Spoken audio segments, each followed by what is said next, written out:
সাবেক প্রধানমন্ত্রী শেখ হাসিনাকে ফেরত চেয়ে ভারতকে চিঠি দিয়েছিল বাংলাদেশ।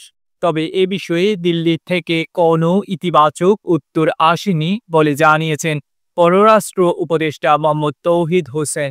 সোমবার 4 আগস্ট বিকেলে রাজধানীর ফরেন সার্ভিস একাডেমিতে সাংবাদিকদের প্রশ্নের জবাবে একথা জানান তিনি।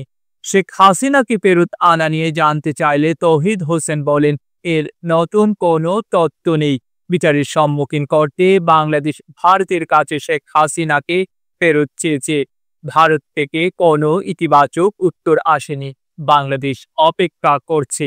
তিনি বলেন, ইতিমধ্যে শেখ হাসিনার বিচার প্রক্রিয়া শুরু হয়েছে। কেউ আসুক আর না আসুক, তার জন্য তো বিচার আটকে থাকে না। শেখ হাসিনাকে ফেরাতে আন্তর্জাতিক কোনো সহযোগিতা নেওয়া হবে কিনা উত্তরে উপদেষ্টা বলেন, সরকার প্রয়োজন মনে করলে সহযোগিতা নিতে পারে, তবে এ মুহূর্তে কোনো প্রয়োজন দেখছি না।